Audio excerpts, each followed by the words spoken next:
ఓం నమ శివాయ ఛానల్లోకి స్వాగతం. మార్చి 2వ తేదీ మరియు 3వ తేదీ చంద్రగ్రహణం రోజున వీరికి ఏ విధంగా ఉంటుంది? ముఖ్యంగా 11వ స్థానం అంటే ఆదాయంలో వీరికి చంద్రగ్రహణం ఏర్పడడం వలన వీరికి ఎలాంటి ఇబ్బంది అనేది కలగదు. ముఖ్యంగా ఆర్థిక పరంగా, ఉద్యోగపరంగా, వ్యాపారపరంగా ఎలాంటి ఇబ్బంది అనేది ఈ గ్రహణం వల్ల ఏర్పడదు. కాబట్టి వీరికి ఎలాంటి పరిహారాలు కూడా లేకుండా ఉంటుంది.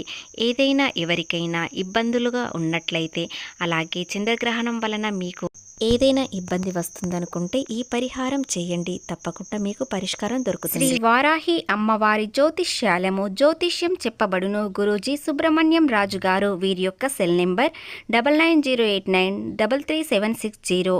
నెంబర్ 1 స్త్రీ పురుష వశీకరణ స్పెషలిస్ట్. భార్యాభర్తల మధ్యల కలహాలు రావడం, ప్రేమించుకున్న వారు దూరం అవ్వడం, మనశ్శాంతి లేకపోవడం, శత్రుపీడ, నరఘోష, నాగదోషం, శత్రు ప్రయోగాలు, ఆరోగ్య సమస్యలు, ఆర్థిక సమస్యలు, కుటుంబ సమస్యలు, మానసిక సమస్యలు మరియు ఇటువంటి సమస్యలకైనా శాశ్వతమైన పరిష్కారం చూపబడును.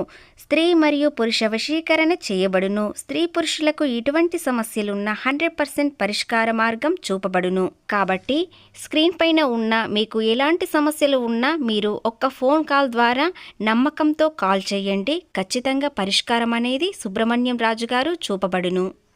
తులారాశి రాశి చక్రంలో 7వ రాశి. చిత్తా నక్షత్రంలోని 3, 4 పాదములు, స్వాతి నక్షత్రంలోని 1, 2, 3, 4 పాదములు, విశాఖ నక్షత్రంలోని 1, 2, 3 పాదములలో జన్మించిన వ్యక్తులని తులారాశిగా పరిగణించబడతారు.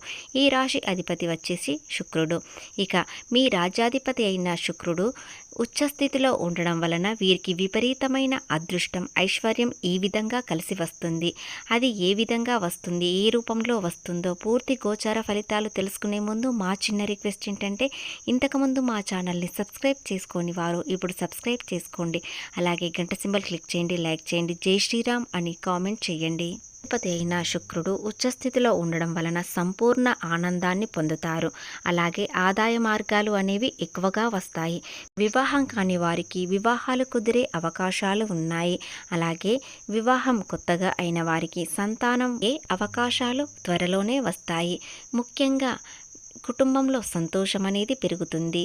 ఆదాయ మార్గం అనేది ఎక్కువగా వస్తుంది. అలాగే మీరు ప్రతి కష్టానికి ప్రతిఫలం అనేది వస్తుంది. ముఖ్యంగా మీరు చేసేది ఒకటి, ఈ రోజుల్లో మీరు చాలా కష్టపడాలి. ప్రతి కష్టానికి రెట్టింపు ఫలితాలు వస్తాయి. కాబట్టి మీకు అలాంటి ఫలితాలు వచ్చినప్పుడే మరింత శ్రమిస్తే ఖచ్చితంగా త్వరలోనే మీరు ఎంతో లక్షాధికారి అవుతారు. రవి, రాహు, బుధ, గురు అన్నీ పంచమ స్థానంలో ఉండడం వలన, పంచమ స్థానం అంటే ఆర్థికంగా సంతానం మరియు విద్యార్థులకు అంతా అనుకూలంగా ఉండేటట్లు ఉంటుంది. కాబట్టి పంచమ స్థానంలో వీరికి అన్ని విధాలుగా కలయిక ఉండడం వలన ఎంతో సంతోషంగా ఉంటారు. ముఖ్యంగా విద్యార్థులకు చదువులో రాణిస్తారు. దాని వలన వీరు అనుకున్న కోరిక ఖచ్చితంగా నెరవేరుతుంది. వీరి టార్గెట్ ఖచ్చితంగా రీచ్ అవుతారు. ఏర్పడే స్థానం కాబట్టి వీరు ఏది అనుకున్నా ఖచ్చితంగా నెరవేరుతుంది. ఏదైనా వ్యాపారం కొత్తగా మొదలు పెట్టాలనుకుంటే ప్రారంభించండి. ఖచ్చితంగా మీ కోరిక త్వరలోనే నెరవేరుతుంది. ముఖ్యంగా లాభాలు మాత్రం మరింత ఎక్కువగా వస్తాయి. ఇంకా పంచమ స్థానంలో 4 గ్రహాలు కలయిక అనుకూలంగా ఉన్నా కూడా కాస్త ఇబ్బందులు అనేవి కూడా వస్తాయి. మీరు కొన్ని విషయాలలో జాగ్రత్తగా ఉన్నట్లయితే ఆ ఇబ్బందులు కూడా తొలగిపోయి ఆనందంగా ఉంటారు. మీరు ఏది అనుకున్నా జరుగుతుంది. స్నేహాల కోసం వీరు ప్రాణాలు ఇస్తారు.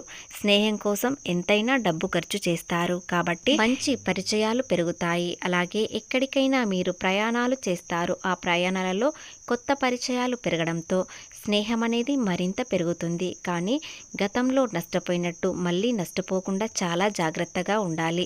స్నేహంగా అందరూ ఉంటారు, కానీ మీకు ఎలాంటి సహాయం చేస్తున్నారు, అలాగే మీకు ఎలాంటి అనుకూలంగా ఉంటున్నారో తెలుసుకొని వారితో స్నేహం చేయండి. సహాయం చేయకపోయినా సరే మోసం మాత్రం చేయకూడదు. మిమ్మల్ని చాలామంది ఉపయోగించుకొని వదిలేశారు. అలాగే స్నేహం అనే పేరు చెప్పుకొని ముసుగు వేసుకొని మిమ్మల్ని చాలా ఉపయోగించుకొని చేసుకొని అవసరానికి తీర్చుకొని మిమ్మల్ని వదిలేశారు. అలాంటి వ్యక్తిత్వాలు మళ్ళీ మీ దగ్గరికి రాకుండా చూసుకోవాలి. ఎంతవరకు స్నేహం చేయాలి, అలాగే వారి వ్యక్తిత్వం ఎలా ఉంటుంది తెలుసుకొని స్నేహం చేయండి. అలాగే ఈ 4 గ్రహాల ప్రభావం వల్ల మీకు అంతా అనుకూలంగానే ఉంటుంది. కానీ కొన్ని విషయాలలో జాగ్రత్తగా ఉండాలని చెప్పుకున్నాం కదా. ఆ విషయంలో ఏమిటంటే, ముందుగా మీరు సడన్గా ఏదైనా నిర్ణయం తీసుకోకండి. ఖచ్చితంగా ఆలోచించి నిర్ణయం తీసుకోండి. మీకు అర్థం కాకపోయినట్లయితే కుటుంబం సభ్యులతో కానీ, మీ భాగస్వామితో కానీ, లేదా మీ మంచి స్నేహితులతో కానీ మీరు నిర్ణయించుకున్న ఆలోచన విధానం ఏ విధంగా ఉంటుంది అని వారితో డిస్కషన్ చేసుకోండి. లేదా చాలా ఇబ్బందుల్లో వెళ్తారు కాబట్టి ఎలాంటి నిర్ణయం తీసుకున్నా ఆలోచించి నిర్ణయం తీసుకోండి. తొందరపాటు ఇసలు ఉండకూడదు. ఇక గ్రహ ప్రభావంతో మీకు ఎలాంటి అదృష్టం కలిసి వస్తుంది అనేది తెలుసుకుందాం.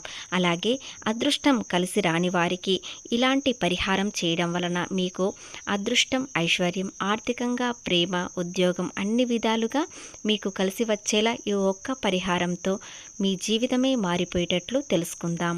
ఈ రాశి వారికి గ్రహణ ప్రభావం వల్ల అదృష్టమే కలిసి వస్తుంది. కానీ కొంతమందికి ఏదీ కలిసి రావడం లేదు. ఏ పని చేసినా నష్టాలు మాత్రమే కనిపిస్తున్నాయి. ఆర్థికంగా చేతిలో డబ్బు కనిపించడం లేదు అనుకునేవారు ఈ చిన్న పరిహారం చేయడం వలన మీకు ఇక నుండి అంటే చంద్రగ్రహణం తర్వాత మీ జీవితమే మారిపోతుంది. ఆ పరిహారం ఏమిటంటే, మీరు గ్రహణం పూర్తి అయిన తర్వాత తెల్లవారుజామున 2.5 కిలోలు బియ్యం తీసుకొని దానిలో కొబ్బరికాయ పెట్టి బ్రాహ్మణునికి దానం చేయండి. తర్వాత శివుణ్ణి దర్శనం చేసుకోండి. ఖచ్చితంగా మీరు అనుకున్న కోరిక నెరవేరుతుంది. జీవితంలో స్థిరపడతారు. ఇప్పటి వరకు ఆర్థికంగా నష్టాలు కనిపించినా మెల్లిమెల్లిగా మీరు జీవితంలో స్థిరపడడం మొదలవుతుంది.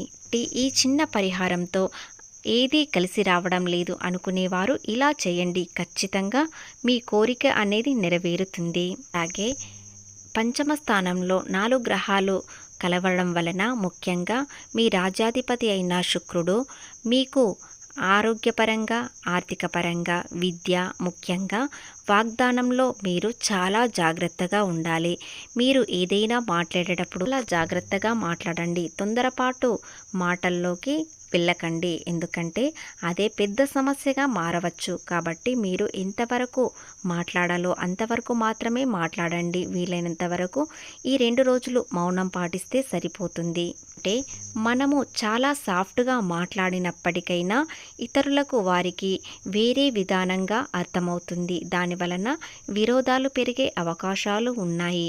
దశమ స్థానంలో చంద్రగ్రహణ ప్రభావం వలన దానిలో ఉద్యోగం, వ్యాపారం ఇలాంటివి ఆర్థికంగా కనిపిస్తున్నాయి. వాటిపై ప్రభావం ఉండడం వలన మీకు ఉద్యోగంలో చిన్న చిన్న సమస్యలు అనేవి వస్తాయి. కానీ వాటిని మీరు పరిష్కరించగలుగుతారు. మీ తెలివితేటలతో ఎలాంటి ఇబ్బంది అయినా దాన్ని దాటగలుగుతారు. సమయంలో సహనాన్ని పాటించినట్లయితే మీకు పేరు ప్రఖ్యాతలు పెరుగుతాయి. అలాగే కుటుంబంలో ప్రేమ, మీ పార్ట్నర్తో మరింత ప్రేమ అనేది పెరుగుతుంది. ముఖ్యంగా వివాహం కాని వారికి వివాహాలు కుదిరే అవకాశాలు వస్తాయి.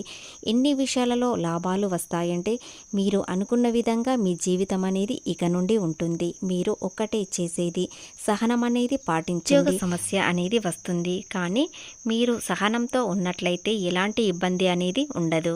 నాయకత్వ రంగాలలో గొప్పగా పేరు ప్రతిష్టలు పొందుతారు. ఇంకా చూసినట్లయితే చంద్రగ్రహణం రోజున అంటే మార్చ్ 3వ తేదీన మీరు చేయవలసింది ఒకటే. ఆ సమయంలో పరీక్ష కాలం తర్వాత మీకు అంతా అనుకూలంగానే ఉంటుంది. కాబట్టి ఆ పరీక్ష కాలంలో దాటాలంటే మీరు సహనంతో, ఓపికతో ఉండాలి. దానివలన మీకు ఇబ్బందులనేవి పూర్తిగా తొలగిపోయి ఆనందం మాత్రమే మీ జీవితంలో ఉంటుంది. చంద్రగ్రహణం అంటే మనసుకు కారకుడు కాబట్టి చంద్రుడి వల్ల మీకు ఇబ్బందులు అనేవి రాకుండా ఉండాలంటే మనసుని ప్రశాంతంగా ఉంచుకోండి. లేదా మీకు నచ్చిన స్తోత్రం చదువుతూ ఉండండి. చంద్రగ్రహణం ఎక్కడ ఉన్నా కూడా తులారాశి వ్యక్తులకు ఎలాంటి ఇబ్బంది అనేది కాస్త వర్తించదు. కానీ అనారోగ్య సమస్యలు అంటూ కాస్త వస్తాయి. కాబట్టి మీరు మానసికంగా ఒత్తిడి కలిగే అవకాశాలు కూడా ఉన్నాయి. దానివలన మీరు ఏదైనా స్తోత్రం పఠించినట్లయితే మీకు వచ్చే నష్టాలు అనేవి మొత్తం తొలగిపోతాయి. ధ్యాన సమయంలో జపము, దానము ఏదైనా సరే ఒకటి భగవంతుని ఆరాధనతో ఉండండి. ఖచ్చితంగా మీ కోరికలనేవి నెరవేరుతాయి. ప్రేమ, ఉద్యోగం, పెళ్ళి అన్ని విధాలుగా మీకు అనుకూలంగా ఉంటాయి. మీకు తగిన జోడి మీకు ఖచ్చితంగా వస్తుంది. మార్చి 2వ తేదీన ఏదైనా కొత్తగా ప్రారంభించేవారు ఈ రోజున ప్రారంభించండి. మార్చి 3వ తేదీన ఇలాంటి పనులు ప్రారంభించకండి. ప్రారంభించిన పనులు కొనసాగించండి.